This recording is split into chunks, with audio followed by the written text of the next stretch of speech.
Welcome back, historians, to week 1 million of online learning. Let's get started. Now, last week we finished the Civil War, and that was all fine and great, but we didn't talk about a few very important people for the war effort. Now, this whole time we were talking about more or less 4 very significant men. Abraham Lincoln, President of the North, or the United States.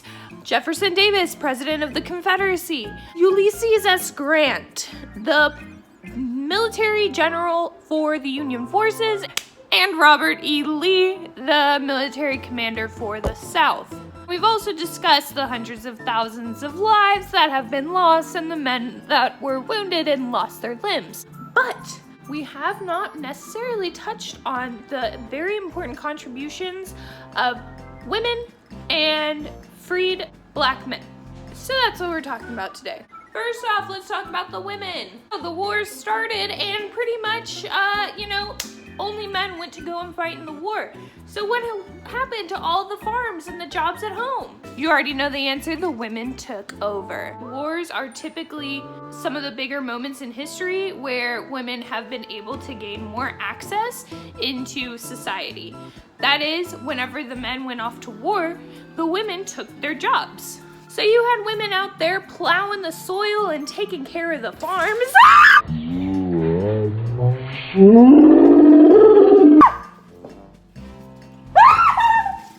Oh my God!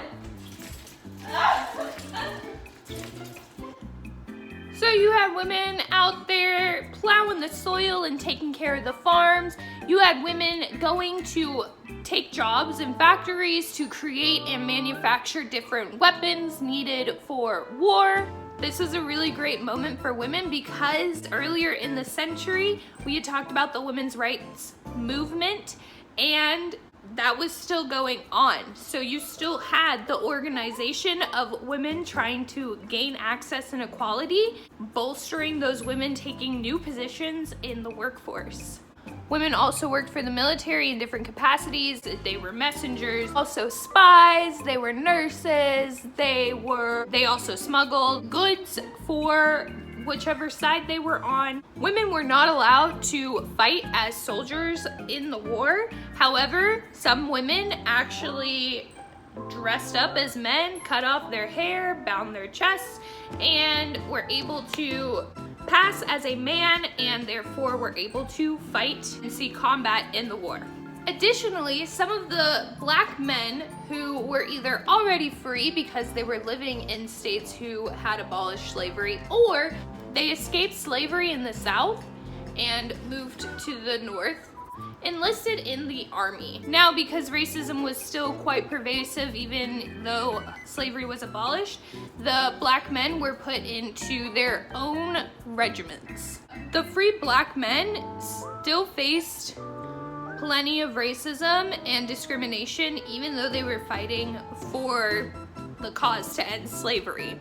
Black soldiers were paid less than white soldiers. The black regiments also received worn out equipment or equipment that maybe wasn't working or was super old and had already been used. Not to mention that it was very dangerous for them to actually be fighting for the Union in the first place. Remember, most of the battles that were fought in the Civil War were fought in the South. And if the free black men who were fighting for the Union were captured by Confederate forces, they were sold back into slavery.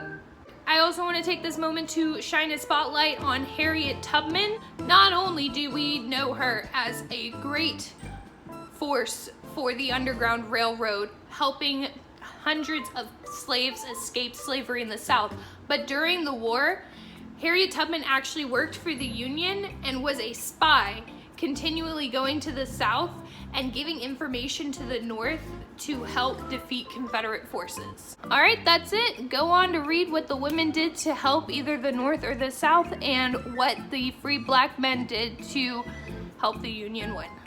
Get some good information in your brain. If you have any questions, remember you can always come to office hours. They are every day between 12 and 1 p.m. Just go to the Google Hangouts link in your class feed. Good luck, historians. You got this.